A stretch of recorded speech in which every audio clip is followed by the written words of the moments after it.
What's up, y'all? Peace, peace. Welcome to the Amby Warhol show. Let's get it started today with some fun things to talk about. Happy Sunday, everybody. Once again, peace, peace. Um, we are in the place to be. You know me. I am your host, Amby Warhol. Give y'all a second to get situated and come on in and join me. We're going to be talking about a lot of different things today. Just some fun tidbits of things that are going on in the world of me, right? Because that's what this show is about. It's about me and my life and everything that I'm interested in and everything that I'm going through. And I want to share that with you guys. So come on in. The water's fine. Me and Frank are chilling. He's here. He's ready to get it in with everybody. He's got some interesting dialogue to go through. Yo, peace, God, I see you. What's going on? What it be like? What it do? Howdy, howdy, howdy.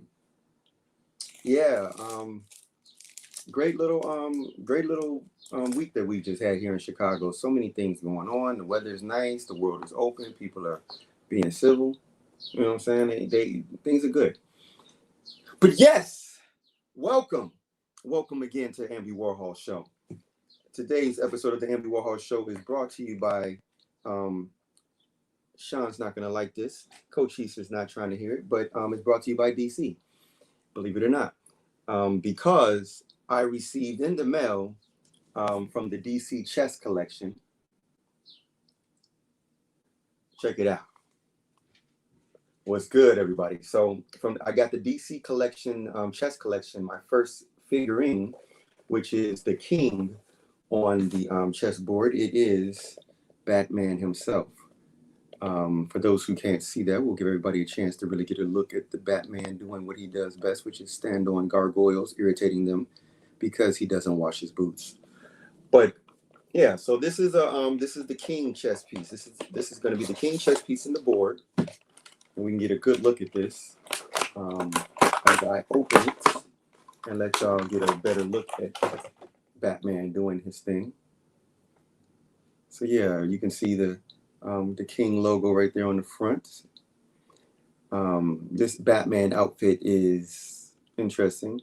I'm not sure if that's just to go with the metallic look of the chess pieces, but there's Batman. We'll do let him do a little turn, like he's in the Louis Vuitton show that just happened this past week, Friday, as a matter of fact.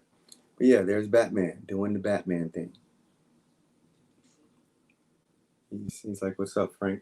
So yeah, this is going to be pretty cool. What's going to happen is that in this chess club, they monthly will send out a different chess piece, and each one of these chess pieces will then go into, I don't know how will go into be a part of a chessboard, and that chessboard will be sent to me somewhere in between me getting all my heroes and villains together.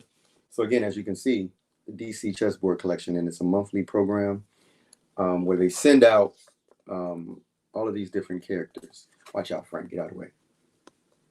So if y'all can see that a little bit, I know it ain't that clear, but basically it's Batman against and Catwoman against Joker and Harley Quinn. Sorry, I'm saying Jokey. Jokey is an alternate character that is a combination of Joker and Loki, and they call him Jokey. So I've been thinking about that character quite a bit lately because he's a cool character. But yeah, so new chess piece, Batman, brought to you by DC Chess Collections. It's actually by Hero Collections, but they're calling this the Chess Collection. If I'm not mistaken, the Fly Nerd Barber did, and Tyrus did a, he's got the Marvel chessboard, and when the Fly Nerds go through there to his barbershop, we'll try to get some footage and imagery of his Marvel chessboard, which is very similar to this, but again, it's Marvel characters. And he did some variations because they had a particular character as the king piece, and he swapped out that king piece as his own variation of the chessboard to make his chessboard actually unique. And that shit's dope. When you get to see it, you'll understand. I don't want to give it away. That's his, and I want him to present it when the opportunity arises. But yeah, that Louis Vuitton show, man. I mean, damn. So of course, like the last Louis Vuitton show, that featured Saul Williams. This one also features Saul Williams. Shout out to Saul Williams, peace.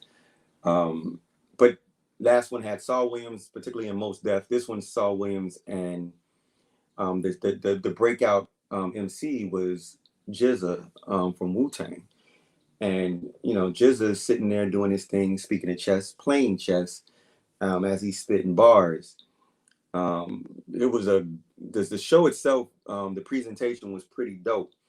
I think that it's something that I like the way that that Virgil's working the angles and how he's merging cultures with style and hip hop and really, you know, bringing it like it should. And exactly, tell Virgil write fly on my brick. You know what I'm saying? My bricks should say fly. But yeah, he's bringing a nice angle to the Louis Vuitton brand, and I don't like to use the word urban, but yeah, Lupe came through with the swords and was going all off on his samurai angle, which was mad piece to see him doing his thing there, and everybody was in there looking fly. And what I really liked about the presentation more than anything else, even beyond like just some of, like, I don't really know about Louis Vuitton style and wearing it on a regular basis, so to speak. Some of that shit I rock with, but honestly, everybody in the video was looking on point and looking fly, and that shit was on point. That shit was on point. I really dug the way the storytelling took place in it. It felt very anime influenced, and I appreciated that. I definitely appreciated that. What's up, Mario? Everybody who has not, please check out Mario's gaming platform. Mario, if you can put the link so that everybody can check that out and really join in on you and what you're gaming, because you know you get it in. But yeah, Louis Vuitton show was dope. Everybody participated, was dope. I'm appreciative that, you know, Chicago had showed up, you know, in the form of Lupe. So that was peace. And the whole, again, the hip hop angle. But yeah, what else we got going on that was pretty cool? We had crazy trailers come out this past week. We had like super like crazy trailers. Like a lot of horror shit came out. We had Candyman. So we're getting to see like this origin. Well, it's a continuation of Candyman, I think. I'm not sure if it's a new story, an origin story, or if it's a continuation of the previous movies. I don't know if they've ever said that necessarily, but that Candyman trailer, if you haven't seen it, take a look at it. It looks crazy. And yeah, the other trailer in the horror genre that I'm really, really, really fucking excited about is Halloween fucking Kills. Halloween Kills, with Jamie Lee Curtis returning and reprising her role and continuing that whole element, absolutely perfect. Absolutely awesome. And okay, yeah, thanks, Coachy. So you're saying that the Candyman is it's a news story. Bet. Okay, that's what's up. So yeah, the Halloween trailer though is like ridiculously cool. And so we've got a new story in the Candyman legacy, continuing a story from 20 years ago. We already did the 20-year Halloween, so this is like, I guess, I'm not sure if they're trying to finally, you know, give closure to the Jamie Lee Curtis character in the Halloween stories, or if we're trying to bring Halloween and the Michael Myers theme into the modern era classically, as opposed to the Rob Zombie version. I don't know what's going on with that. So I'm gonna look into that. If anybody knows, definitely chop it up in the comments and set it straight. No, I don't think Rob Zombie did this one. At least I don't think so. I could be wrong. I don't remember seeing Rob Zombie's name. I remember seeing John Carpenter's name in somewhere in there. And yeah, it's intense that they've got Jamie Lee Curtis reprising her role and still ready to kick some ass. So that's dope as fuck. There was also a little known horror independent, like it's like a smaller horror film called The Deep House. If you haven't saw that trailer, check it out. The Deep House seems weird as fuck. So it's like about these deep sea divers who go to this really obscure, off the beaten path river or lake or whatever they're doing, somewhere off in a weird place. And then they deep dive to one of the deepest spots in this lake or river or whatever it is, and there's this preserved house down there, like perfectly preserved house at the bottom of this water. And they don't really show much in the trailer, but it's creepy as fuck, and it got me intrigued automatically. And word, thanks, Coachy. So yeah, the Halloween Kills is a Carpenter film from Blumhouse. That's what's up, because no disrespect to the zombie stuff, but the Rob Zombie films went in a different direction with Michael Myers and almost grounded him a little bit too much. I want to see a relentless, unstoppable force, and that's Carpenter's original version of Michael Myers, as opposed to the re-imaged zombie version. Although I can't deny, I feel like in some capacity, if they could cross paths somehow, I don't know if that's possible, or merge the two, that would be interesting. Actually having Carpenter and Zombie work together and put some dope shit on film. But you know, I'm a fan of Carpenter, for those who don't know, and if you do know, you already know anything that Carpenter does. I don't even give a fuck. I'm going to go see it because it's John Carpenter. Even like some of his lesser quality or lower budgeted films, because he does have some lower budgeted films, just because that's how he works and that's how they move with him. But he's got some really high quality shit too. Halloween is an example, 1 and 2. Shit, we can go back to The Thing, which is John Carpenter. And for those who don't know, things like the soundtrack to all of his films, John Carpenter, he scores his own films, as well as writes them, as well as produces, as well as directs. So John Carpenter is like a one-man shop. So I'm always keeping my eye on things he does, just because I like the way he structures his films. He's done the cult classics like Escape from New York. He did Big Trouble in Little China, which is a love or hate film. For me, it's a love film, especially since, and for most people who may not know, John Carpenter's movies, whether they're successful in theaters or not, they're always at the height of influence in terms of pop culture. We're talking about Big Trouble in Little China influenced Mortal Kombat. Escape from New York influenced Solid Snake from the Metal Gear series. Halloween, The Thing. These movies are all classics. They Live is a social commentary piece that still blows people's minds in terms of what it's about. So yeah, so they're John Carpenter films, awesome. The fact that he's participating in bringing back the Michael Myers that we all really know and love in terms of the history of how Michael Myers got down. We're about to see, as the trailer, if those who didn't see the trailer, Michael Myers, they're not skimping on his skill sets. He's not the slow walking Freddy. The slow walking Jason. He's not the he really be plotting and scheming on motherfuckers, and he's really a sadistic motherfucker. So in the trailer, they show a lot of him being sadistic. But anyway, the Deep House is also a trailer I want y'all to check out. Really creepy. Really doesn't say what it's about yet, but it seems like it's got something to do with a haunted house at the bottom of the ocean, and that's pretty cool. Then we had another trailer for Shang-Chi. And this trailer in Shang-Chi gave us a lot of the rings. So we're really seeing the 10 rings at work, and what they really look like in action, and what we're getting more depth into what this film is potentially going to reveal to us. And watching that trailer, many people were like really into this trailer, but at the end, when we watch Abomination, who hasn't been on screen since the original The Incredible Hulk starring Ed Norton, the fact that he's back, and the fact that they're giving him screen time. Granted, most of the characters associated with Hulk are under Paramount. Therefore, they cannot actually do solo films featuring these characters, but they can throw Hulk or an Abomination in films. I'm glad that the Abomination is getting his moment, and I'm sure there'll be a justifiable reason why he's in this tournament. And I don't know for sure if that was Wong or not that he was fighting, but he was clearly fighting a sorcerer. If it's Wong, that's even doper, because they're doing the tournament. And so I assume that in this tournament, anybody can enter and participate. Now the question is, what are they entering and participating for? What is the purpose that Abomination would join this tournament? What is the purpose of Wong or any sorcerer entering in this tournament? What are they trying to win? What is at stake in this tournament? So that's pretty cool in terms of the Shang-Chi. I'm not excited about the fact that at the end of every Shang-Chi trailer, Awkwafina shows up. It's not that I don't like Awkwafina. It's just that I feels like that's an attempt to be very commercial and to try to draw in people into the game. And so I think they could have left her out. I mean, I respect that she's in the movie, and I'm okay with that. But yeah, I don't need her necessarily at the end of every trailer, like with this stupid, where a moment or the trailer has a tone, and then Aquafina comes in and shifts the tone. It's kind of weird. But anyway, and yeah, General Ross is absolutely lurking in the MCU still. We did last see him in Civil War, so we know that he's moved up in the ranks and he's got a lot more political power and influence.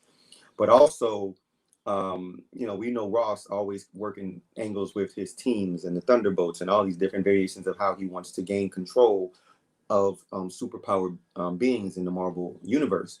So pretty sure we're going to see more of Ross in one capacity or another. And whoa, that's interesting. What about Michelle Yeoh, D? Put me on, because is Michelle Yeoh supposed to be in Shang-Chi, or are you referring to something else? Because I'm really not keeping up with all of y'all comments. Y'all going in, and I'm down for that, but I can't keep up. There's too many things going on. You know what I'm saying? But yeah, so Frank is especially excited about what's supposed to be going on tomorrow. So I'll give you a couple of updates before we get into the main event. Tomorrow, Fly Nerd Group will be doing a special. Let me give y'all the understanding. Fly Nerd Group this is what I'm talking about. These people is right here. Them fly motherfuckers on screen. See them? For those who don't know, I am 1/4 of the Fly Nerd Group. I am the shiny quarter in the Fly Nerd Group piggy bank. So tomorrow, Fly Nerd Primetime will be doing a special live episode. It will be taking place at 6 p.m. in the real time on Twitch. For those who don't know, go to the Fly Nerd Prime or Fly Nerd Group links on Instagram. Fly Nerd Group. It's at Fly Nerd Group. And the link should be in the bio for you to access the Twitch live, or just stay tuned with us. We'll all be posting links throughout the next couple of days, well, between today and tomorrow, before the show airs. But check it. When I tell you, you think the show's as dope as the pre-stage setups where we have prescribed topics to discuss. Tomorrow is off the top. It's a straight freestyle. So shit that we're gonna be talking about is it could be anywhere. We could be talking about prostitutes on Venus. We could be talking about crackheads on Jupiter. We could be talking about molehills on Uranus and how you should get that checked out if that happens. I mean, they don't tell it, but definitely come through, check out Fly Nerd Primetime Live Edition. Tomorrow will be the last opportunity that you guys have to win the ODB action figure. If you have not followed the instructions in episode 2, please go back and watch Fly Nerd Primetime episode 2. Follow the instructions that are provided in the episode, and you will have that opportunity to win the ODB action figure. And again, it's a rare thing. For those who know about it, you know about it. If you don't know, check that. Was an action figure that came out years back when ODB was around and he was doing his thing, ruling power to the god.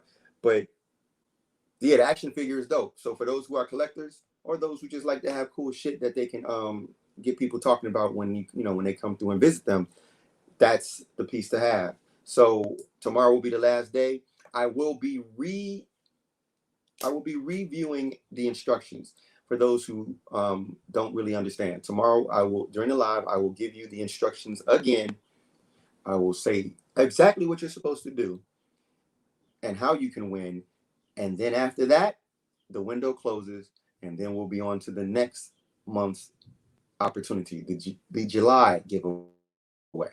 This is the June giveaway. And so tomorrow is the last episode of June, the live episode. We're going to do a live episode at the last episode of every month, the 4th episode of every month. So if you do not get in tune with us tomorrow, you miss it forever. And forever is a long time because we will be here forever because y'all down with us, right? And that's how we do. So tomorrow, Fly Nerd Primetime live on our Twitch. Bring it. Yeah, so Frank is ready to go. Let's talk about episode 3 of Loki. Come on, it's Loki. And this, for those who have seen this episode, I will say this is the first episode of the Loki series. And what I mean by that is episode 1 was establishment. It just established this world that Loki was going to be navigating and that this story was going to be taking place in. Second episode gave us a little bit of a little more exposition and gave us a stage to understand how Loki's going to operate within this. All the players are set up. This is what they want. This is plot. This third episode is no longer about exposition. This episode is no longer about backstory and world establishment. This story was now simply about Loki and Loki and Loki, and it was 100% character development. A lot of people said that this particular episode, it was different from the others. It was absolutely supposed to be different. We're now into the actual story. We're now beginning Loki's journey. Up to this point, it was just transition. It was him in a new place, him getting his bearings. Now Loki is about to start doing Loki Adventures, and the Loki series is now in full effect. So we're gonna get, the way I take it, we're gonna get 4 episodes of Loki doing his thing. First 2 episodes were set up in establishment, character development. Oh yeah, did I mention episode 3 is full of character development? So let's get right into it. It's called Lamentis because in this particular episode, it takes place on a world called Lamentis 1. Lamentis 1 has been mentioned in comics before in the Annihilus series. It's not a major plot point in any stories, but it definitely was mentioned in a story where another world nearby got destroyed in a similar fashion. But this episode starts where the last one finished. Variant Loki and supposed superior ego Loki travel through the door. They end up inside of TVA. Variant Loki starts to kick serious ass, and this is where the character development starts to take place, establishing the differences between Variant Loki and superior ego Loki. Not superior Loki, just superior ego Loki. Variant Loki is just like a very brutal, very blunt, very forceful, very strong, very hardcore. The way she dismantles the TVA troops, the Minutemen, it was almost like it was effortless to her. It reminded me greatly of when Thor in his first movie was dealing with shield agents, and he was just dismantling these shield agents like nothing, and he was barely breaking a sweat, breaking a breath. She's just handling them. She's tossing them around. She's doing all types of like crazy moves on these people, demonstrating that her warrior skill sets are totally different. And she's very focused, and she wants what she wants. Loki comes in, and immediately realizing where he is, he says, "Oh, that's where B-15 put my blades. Let me grab them boys." Comes in. He interrupts Sylvie in the midst of her mission, and he's trying to work with her. He's like, "Yo, you're my ticket. Let me roll." She like, "I don't need little baby Loki. You go play somewhere." And they get to battling. Then Renslayer shows up, and they escape Renslayer by Loki using the what they call the time pad, or whatever the hell they were saying. They use the time pad to open the door, and they end up on Lamentis 1. Now, Lamentis 1, which is very, very, very interesting. They get there. Now they're doing their song and dance. She tries to enchant Mr. Loki, Mr. Superior Ego Loki. Doesn't work. Very interesting. We don't know why it doesn't work. He claims because he's intelligent and that he's super smart and he has a strong will. Again, superior ego Loki for a reason. Thank you, Tempad. Thank you. It sounded like they were saying time pad in their stupid accents, but that's just me being American, right? I'm kidding. I'm that's all joking. I'm a fucking flag smasher, so I don't give a fuck about borders.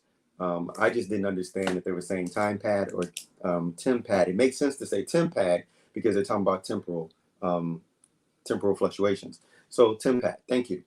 But yeah, so they end up through this door, in this place on Lamentis 1, and then meteors start to fall. Now, at this point, we're establishing already that Loki and, well, superior ego Loki and variant Loki are dramatically different, drastically different. Their whole persona, the way they bring themselves to the equation, and the way they deal with situations is totally different. And their dialogue, again, tons of character building. Their dialogue reveals just how different they are with the things. I would never do that. Well, I'm not you, and don't call me Loki, and all that type of shit. So through all of this, they finally get to a space where they can come to terms and find some agreement. Sylvie's like, well, you fucked up this plan that I spent years in the making, and I need to finish that plan, and that's it. That's the plan. And he's like, well, that's not a very good plan. All you're doing is running in there and beating people up, and to accomplish what? You know, and she's like, well, that's my plan. Fuck you. You don't have a plan. He was like, well, I got a plan. I just need you to do it. So now they're in this space where they need each other, because he snatched the temp pad, and then he's done his magic and vanished it. And she is the only person who knows how to charge the temp pad, which is now out of juice. So they can't leave this Lamentis 1, which is in an apocalyptic situation. The moon of a Lamentis 1 is ready to break apart and fall apart. It's all fucked up. They're stuck there. So now they got to figure out the way to get back. So this is where begins what I have identified as their ballad of banter, and or their ballet of banter, I should say. And their ballet of banter is just them going back and forward about the differences between each other, and who's really superior and who isn't, and why they think this, and what they should do and what they shouldn't do, and the blah blah blah blah blah blah blah blah blah. Really, it's just a bunch of Lokis talky. And so they're on their way to find power sources, right? So they're going through the power sources. They come across a settler's home, and again, more of the distinctions between the two Lokis. Now we know her as Sylvie, of course, because she's finally acknowledged, like, don't fucking call me Loki. I'm not Loki. I used to be Loki, but I don't like that name anymore. Fuck all that. I'm Sylvie. And to which he's like, well, whatever, because you're still fucking Loki. But so she decides to do the blunt force, and she kicks in the door, waving the fofo, to which the fofo retaliates and shoots her back out. She's on her ass. Loki's like, yeah, see, you're an idiot. He goes and he tries to do his thing, his charm. It doesn't work. He transforms into a version looking like her deceased husband or whatever the hell he is to her. And, you know, he tries to appeal to her through manipulation, and she blams him. Doo, doo, doo, doo, doo, and Loki goes flying out. So at this point, you know, they're now identified as devils, probably because of Sylvie's horns. But this settler tells them, like, yo, what the fuck y'all doing here? They was like, well, where is everybody? They're on the Ark, you know, the ship that's supposed to get us off the planet, because we're all about to face imminent death. So they then figure out, okay, we gotta try to get to that Ark. She was like, yeah, the train's that way. Get the fuck out of here. So they get to stepping, and again, more of the Loki versus Loki, superior ego Loki versus variant Loki, Sylvie dialogue, which just deals with them trying to establish their path, and whose path this really is, and who's really following who. At least that's my observation of this. Is this really them trying to determine who's really on, who's the point and who's to follow. You know, superior ego Loki obviously thinks that he's got shit under control. Sylvie really is the one who has everything under control, because he's the only one who knows what the fuck is going on. Superior ego Loki is really dumb in this situation, because he has no clue where he is. He has no clue how to do it, or what he's doing, or why he's doing it. He's really, if we didn't know already, Loki is very much an entitled prick. And his entitlement sometimes allows him to drop his guard and miss important elements of things that need to happen, or things that matter, which forces him to always lose, which many people have now acknowledged to him, is that you're a loser and you were born to lose. You will always lose. And we see why.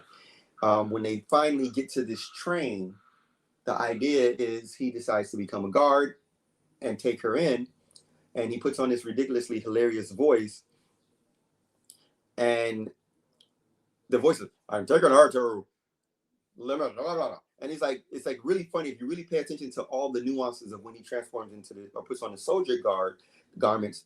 His voice changes, the way he walks changes, the way he moves is very awkward. It's like he really put on a persona when he changes. He really is good at figuring out characterization when he takes on a persona of another person. So ultimately, this doesn't work when he finally gets to the guard, because the guard, like, you still need tickets, to which she then touches him and enchants him. And he then, complies, because she's technically manifesting her will through his body. So it's really her speaking through his body. And so they get on the train. And then they have a disagreement about who, like, how Loki's plan sucked, to which Loki really didn't reply, because he's like, well, we're on the fucking train, so say what you want. But yeah, at this point, there's more dialogue. They start to explore things that are different about themselves, like mothers. And superior ego Loki mom is died, but she taught him all this magic, and she was really there for him and supportive of him, and she was the one thing that made him have any inkling of desire to be good. And Sylvie, aka variant Loki, is on the other side, kind of like, yeah, no, I didn't know my mom. I taught myself this magic, and it is what it is. But cool story, bro.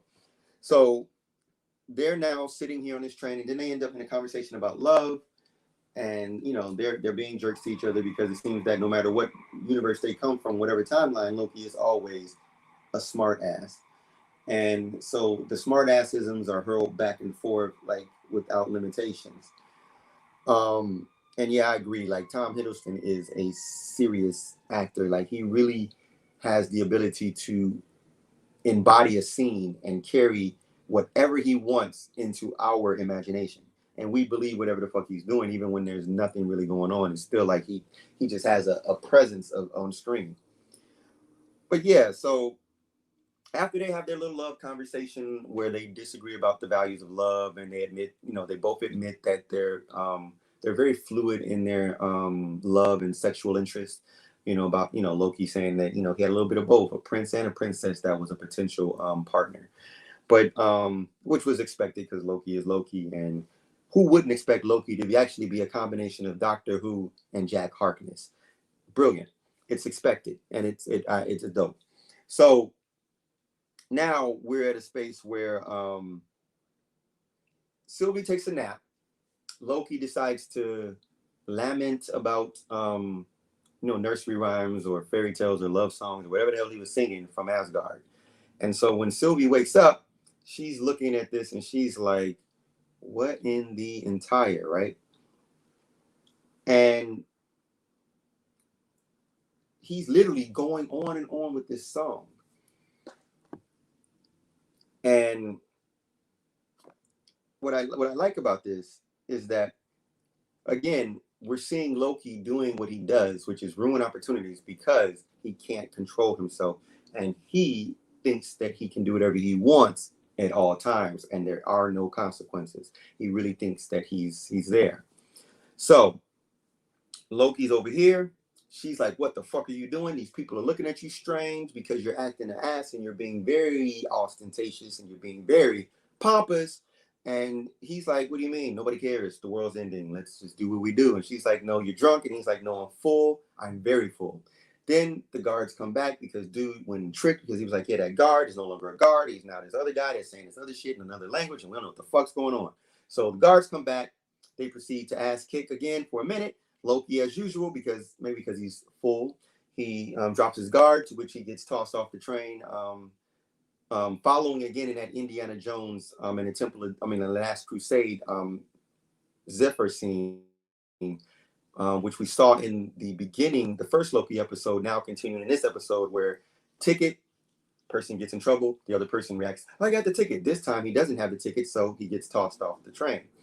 And she's like, oh, he's got the temp pad, I gotta go with him. So now they're off the train. Off the train, she's like, okay, fuck all this bullshit, give me the device. Loki's like, okay, here, and it's damaged and it's falling apart, and it's very Rick and Morty. So now they're sitting here. She's having a fit. She literally has a fit, like a physical fit, absolutely crazy. They're sitting here thinking, well, what the fuck do we do now? And then they're like, well, we can go get the ship. Let's just go take over the ship, fly the ship to safety, and we're good. And she's like, okay, that could work. So then they go. So from here is where it gets, they have, again, during their walk, more character development, more talky. A lot of Loki talk in this one. I can see why Mobius has annoyances with that, because it does get a little long in the tooth hearing Loki talk a lot, especially when in many instances you have to figure out, what is Loki talking about? Why is he even talking? What is his end game? Is he trying to manipulate her? Is he just finally feeling like he's got somebody to talk to, so he wants to express himself? Does he feel like he have a bond with her? Can he really think does he think he relate to her because she's a Loki? You know, what is really going on with all that? Like, why? Oh, sidebar. If you pay attention to Loki through all of the various episodes and through all of the various films, there's this thing that happens with Loki when he falls. Anytime he falls, it's like he seems to get like extremely annoyed in that moment. Loki wakes up completely pissed off every single time he falls. So if you like, when he falls off the train and he's landing, he's like, and it's like you're just waiting for him to say, "I've been falling for 20 minutes," you know, and it's just very reminiscent to that scene in Doctor Strange. And yeah, this does have reminiscent of a couple of Doctor Who episodes that are very similar. And yeah, because the showrunner Michael Waldron from Rick and Morty is writing on Loki, you can see a lot of elements between Rick and Morty and Loki. Not only because of the fact that they're similar in concept with time travel, interdimensional travel, and multiverses, and all these variable things. Because if you think about it, Rick is the ultimate variant. Rick fucks up timelines everywhere, sometimes in one direction, sometimes in another. Sometimes total destruction, sometimes he makes them better, sometimes he just leaves them fucked up and kind of confused and don't know what the fuck's going on. So, yeah. So now we get to the space where they arrive at the dock. And at the dock, Loki and variant Loki, or should I say Loki and Sylvie, are sitting here at this moment, and they're realizing they're closing the gates and all these people are about to die. It's clear at this moment Loki's having an existential crisis. Like, he's reminded of what happened in the files with Asgard's destruction during Ragnarok, and he's worried about these people only for a moment, which is very interesting. To which then they decide, okay, well, we got to figure out a way to get in there since this gate is closed. So they start to navigate, trying to find ways around through the streets. The moon finally starts to break apart. Oh, hell's breaking loose. Dogs and cats living together, mass hysteria. Motherfuckers are like, and this is what's crazy. It's like shit's hitting the fan. Fucking meteor rocks from the moon are falling.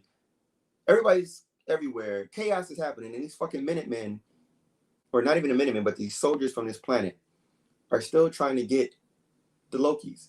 Like, they're really trying to arrest them. Arrest them for what? What the fuck are you gonna do? What are you gonna do? You're gonna arrest them and put them where? The whole fucking. You're trying to get off the planet. Get the fuck off the planet. Why are you chasing the Lokis? But the Lokis are still being chased, still fighting their way to this ship. There's this crazy scene, like, because this scene is like where Loki's power sets start to just expose 100%. We're seeing Loki hurl in like balls of green flame. There's like a moment where a building's falling, and he stops it and then he reverses it. I personally think that Loki took the time stone. I personally think that Loki used the time stone. There's some people that disagree with that. You know, they go in different directions with that moment. But the movement that Loki did, which is what interests me the most, Loki is obviously more powerful than Strange is. He may not know more spells, but he's definitely more powerful. But it could be part of Sylvie's illusion. It very much could be. But at the same time, the question, when we'll get to that in a minute, because I want to talk to you about that, because I've had that thought, and as I've been running it back and forth through my head about that illusion, there's something that doesn't seem to connect for me, make it where the illusion seems to be the solution. But in this moment, the hand gesture that Loki does to reverse the time, he didn't do it as slow as Strange did it. And let's be honest, I don't think you have to do that to really control time. I think that's just, depends on the person. But he does do this very quickly, and that's how he makes things move. I don't know. It's very interesting to see him do that. There's some theories that that's his power sets, but I think that it might be more things to that. But yeah, so they get through all of this, blah, blah, blah, blah, blah. So they get to this part at the end, and ship blows up, and then Sylvie just walks off. And as she walks off, you know, she's kind of like very irritated. Like she doesn't say a word. She literally just starts walking off, and Loki's just left there staring up. So here's the question, and here's where it gets really interesting. If this is in fact a the illusion that Sylvie is projecting into his mind because of the earlier scene that we saw with C20 and how she got into C20's mind to extract information about the timekeepers. The question that you have to ask yourself is, what purpose is it serving for her to go into Loki's mind and manipulate him in that way? What is she accomplishing by doing that? What does she need from him, or what does she need him for? And when did she actually do this? So those are the questions that we would have to start to ask, because first and foremost, there has to be a reason that she did it. He has to be a distraction. He has to be a this. He has to be a that. So the question is, did she do it at the moment when she touched him in the TVA, in that TVA space? Is that where she did it? That could be a place. But then again, so the question is, during that entire time period, are we saying that he, at that moment going forward, he's under her control and he's experiencing this delusion while he's fighting? The reason why I don't think that's the case is because illusion that he's not relating to. The whole purpose of the illusions while she's controlling their minds is to use their own memories to make them feel comfortable in space.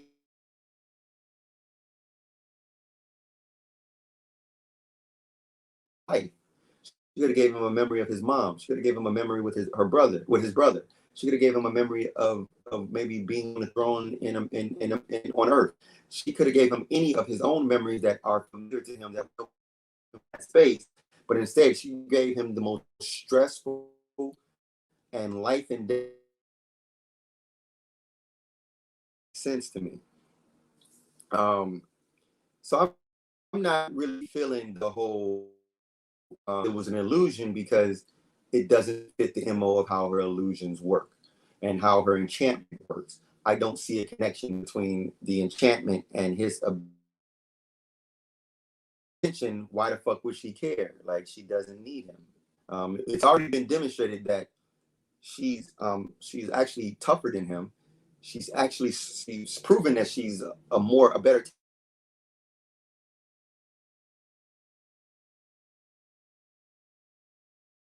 place that he doesn't know about, and having him live out an experience that he has no connection to would actually help him feel that kind of way.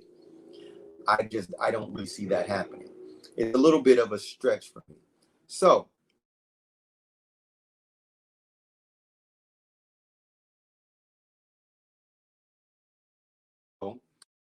while we're discussing things of that nature in relation to Loki, if, and going back to just this theory,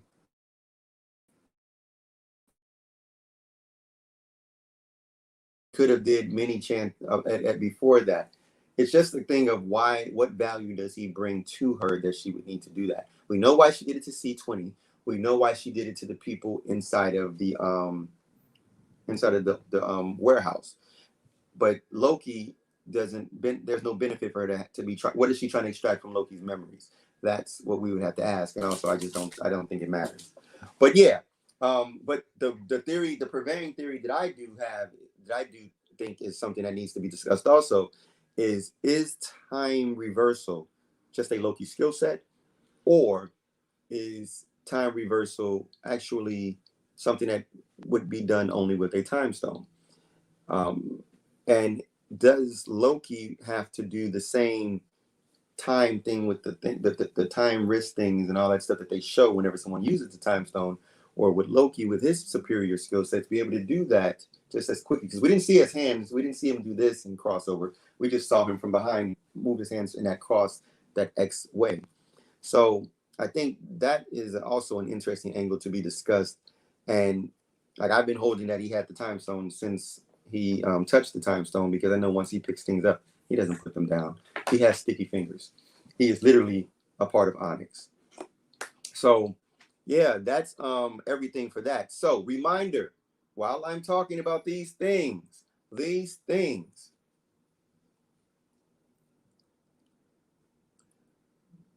Loki is great. We've got great Shang-Chi. We've got great Halloween Kills coming out. We've got a great trailer for Candyman, Chicago's own. We've got so many things going on right now. Don't want you to forget tomorrow on Twitch Live, 6 p.m. Fly Nerd Primetime will be doing our live episode. You have to watch this one if you have not already participated in the giveaway for the ODB action figure. Tomorrow will be instructions for the last time because this is the June giveaway. Because after this episode, the next episode starts the next cycle, and that will be the July giveaway, and it will be for something different. So if you're interested in the ODB figure, you have to figure it out tomorrow because that will be the last time before, and you have to do everything that we require of you, which was dictated in episode 2 of Fly Nerd Primetime by the next episode the first episode in July. So from tomorrow, you will have a week and a few days until that next episode airs on that following Wednesday. But tomorrow is the live episode, which is once a month. The last episode of the month is always live. And Fly Nerd Primetime is going to get it in, unscripted, uncut, no plot, no points, just freestyle, just fly freestyle. We're just going to be going off the top on whatever subjects come to mind. So we can end up in some Hellboy territory. We can end up in some Conan territory. We can end up having debates about Star Trek. We can end up talking about D&D, Magic the Gathering. We can end up talking about how we hate DC. We can end up talking about how we hate Fast and Furious. We can end up talking about how we love, we can just go. We can just go. The sky's the limit. The fly's the limit. Let's talk the language. The fly's the limit. And that's where we're going. So one more thing to top everything off, the shiny, juicy, dripping, succulent cherry on top. Auspice Now is a record label that I am proud to be an executive on.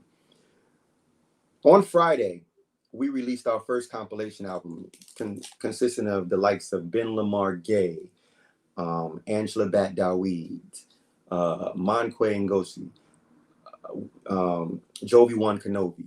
We've got Objects in Orbit, which is a great electronic producer.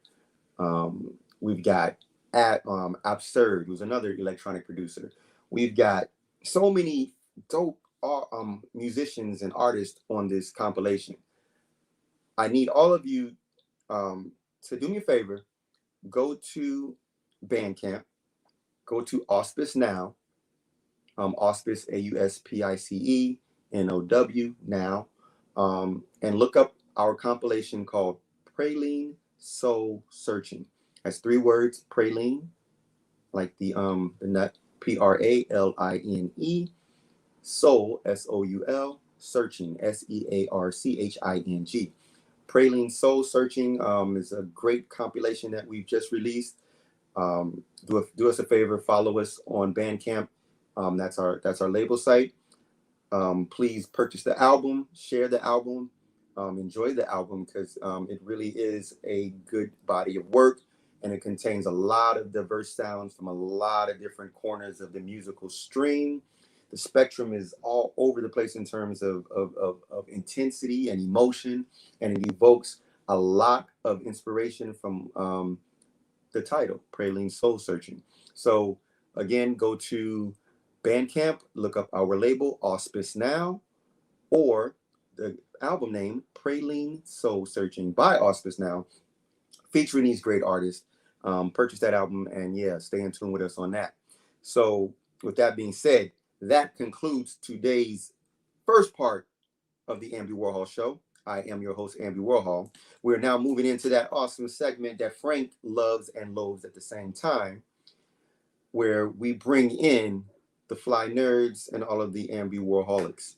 So if you're a Warholic or if you're a fly nerd, stay in tune and just add on, and we can get this popping, because I see Maxie got something he want to talk about, and I'm down to talk about those things too on IG Live, y'all.